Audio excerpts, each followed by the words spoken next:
નમસ્કાર 10 વાગ્યાના સમાચાર સાથે હું છું હિના। બુલેટિનની શરૂઆત કરવી છે। પહેલા તો આપને પ્રયાગરાજના દ્રશ્યો બતાવવા છે। વસંત પંચમીના કારણે લોકોની ભારે ભીડ મહાકુંભમાં જોવા મળી રહી છે। તો પ્રયાગરાજ મહાકુંભમાં શ્રદ્ધાળુઓનો ધસારો। વસંત પંચમીના સ્નાન માટે મોટી સંખ્યામાં ભક્તો ઉમટી પડ્યા છે। ભક્તોની ભીડ જોતા તંત્ર એલર્ટ મોડ પર।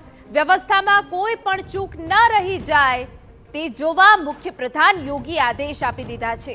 મહાકુંભમાં અત્યાર સુધીમાં રેકોર્ડ બ્રેક 34 કરોડ લોકોએ સ્નાન કર્યું। કુંભની સમાપ્તિ સુધી 50 કરોડ લોકો સ્નાન કરે તેવી શક્યતા છે। આજે અનેક રાજ્યોમાં વસંત પંચમીનો ઉત્સવ ઉજવાઈ રહ્યો છે। બીજી તરફ વસંત પંચમીની ઉદય તિથિ 3 ફેબ્રુઆરીના રોજ પડતી હોય કેટલાક રાજ્યોમાં આવતીકાલે વસંત પંચમીની ઉજવણી થશે।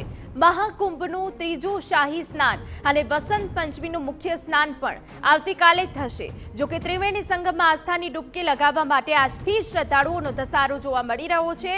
બીજી તરફ મૌની અમાસની દુર્ઘટના બાદ તંત્ર એક્શન મોડમાં છે અને વિશેષ વ્યવસ્થા હાથ ધરાઈ છે।